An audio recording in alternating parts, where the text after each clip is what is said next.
Hi, my name is Patrick Ayub, member of Groups 14 for Management 175. I will be dealing with the market research and consulting.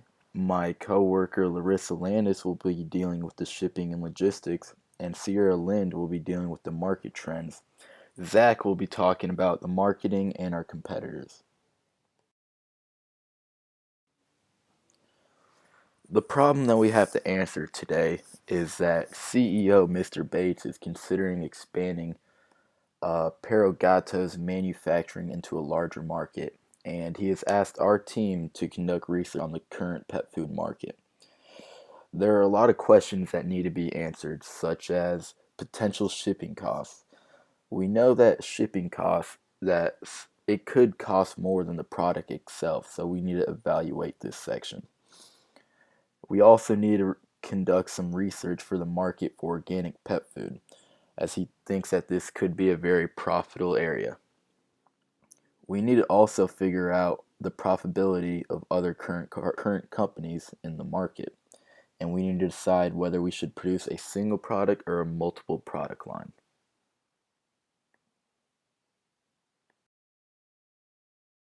Mr. Bates with Pero Gato has made us aware that his main concern is the cost of shipping being greater than the cost of the product itself. When considering something like pet food that is often sold in bulk and very heavy, this is definitely something that needs to be taken into consideration. But when it comes to the organic pet food market specifically, is this actually a major issue? We'll get into that in just a few moments. If we are trying to minimize cost, one of the main things we need to consider is the different options that we can use to package the pet food. Many dog foods are packaged in thin, frail packaging, making tears and faulty seals very likely. This allows for food to spill out and make units of production not suitable for sale. If we ensure that our pet food is packaged in durable material, we will be cutting wasted cost on lost product. We have researched 3 different options for guaranteeing our food is packaged in sturdy containers. One option is laminating dry pet food bags. If we laminated both sides of the bag instead of using stark plain paper, this would decrease the chances of paper bags ripping open during not only the shipping process, but also during the production process. Lamination does not add extra weight either, so shipping prices would not increase. The second option is injection molded containers. This was researched in consideration of weight. Heavier packaging leads to a heavier product overall, which means higher shipping costs. Using plastic injection molded containers for wet pet food would cut back weight dramatically. Most wet pet foods are packaged in metal cans that, although durable, are very heavy. The third option we looked into was polyethylene, which we will refer to as PE. PE is a plastic packaging material that has been formulated by scientists and has proven to be sturdier than typical packaging for shipping items. It is already widely used to ship free-flowing materials such as cement, fertilizer, garden products, salt, resins, etc. There is potential for PE in the pet food industry specifically. These strong plastic bags that have proven to be sturdy enough to ship comparable products is an option that should definitely be considered. There have been recent rises in shipping costs. We recommend Pero Gato purchase its own postage meters, as it's an inexpensive way to save time and money for those companies who ship products often. It will be able to weigh packages accurately, assess precise postage charges, and even print the shipping label. Pero Gato will not have to estimate shipping costs and will have a better idea about the cost of goods sold. Pero Gato needs to consider consolidating orders. If orders can be consolidated into less than a truckload, which is a shipment of more than 200 pounds, quite a bit of money can be saved. The company will pay less and the liability coverage will be better should there be any loss or damage in the transportation process. It may also be worthwhile to consider a third-party logistics company. This could potentially save the company time and resources when it comes to choosing a carrier and services that work best for your product. The second priority for packaging after considering shipping costs should be taking into account what the customer wants.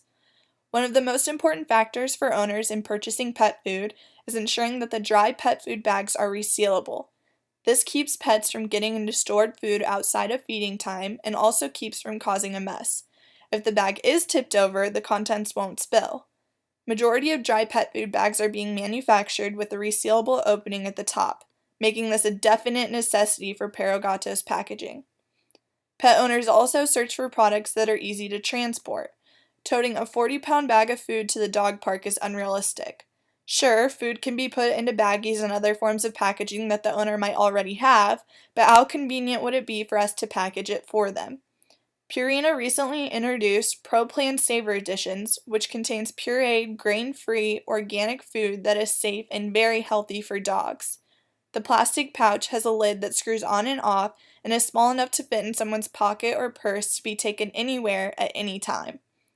Adopting a similar transportable package would be very beneficial to Perogato. The main concern for all pet owners is the safety and health of their pets. After the pet food scare in 2007, when thousands of pets died from contaminated food, pet owners became extremely cautious about what they were giving to their pets and if they were getting the proper vitamins and nutrients. The demand for organic pet food is on the rise, and Perogato is on the right path, but packaging and shipping is also a key element in the development of this process. I've already noted that pet owners today are more concerned than ever about the well-being of their pets.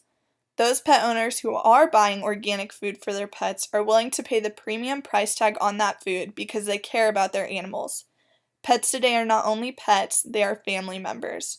With that being said, should Perogato be very concerned about the price of shipping cost? I would say no. If Perogato is worried about absorbing the shipping costs for distribution, I would conclude that absorbing those costs into the price of the item would not hinder demand. Owners whose priority is to keep their pet healthy will pay the price to do so. The top 4 companies account for 80% of sales in the pet food industry. These companies include Nestle, Procter & Gamble, Mars, and Big Heart Pet Brands. According to Mintel, all of these companies are just beginning to push their healthy and organic pet foods. Nestle is the industry leader in pet food. They had sales of $6.3 billion in 2014. Nestle is the parent company of Purina, whose top brands are Alpo, Friskies, Beneful, and Fancy Feast. Nestle recently filed a lawsuit against an up-and-coming healthy pet food company, Blue Buffalo. Nestle alleges that Blue Buffalo food contains animal byproducts and grain. This lawsuit could be beneficial to other healthy and organic pet food companies. Big Heart Pet Brands was formerly known as Del Monte. They changed their name in order to create an image of being a more healthy pet food choice. Their 2014 sales totaled $2.1 billion. Big Heart Pet Brands' top products include Milk-Bone, Gravy Train, and Meow Mix, as well as the other brands seen below.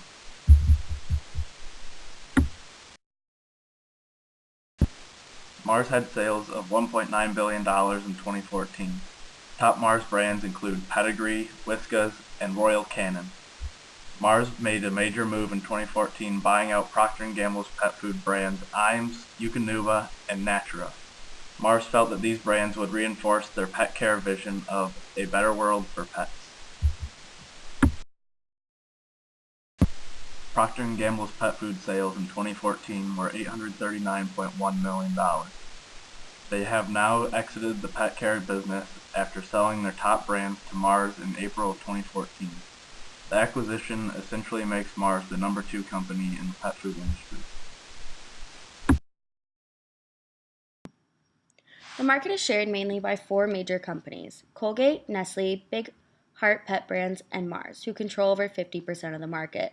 The other 48.9% of the market serves mostly niche regional markets according to IBIS World. The pet food market in the U.S. has grown 12% from 2009 to 2014 and is estimated to continue at a similar rate. Sales are expected to increase as well. Each segmentation of the pet food market has had an increase in dollar amount sales.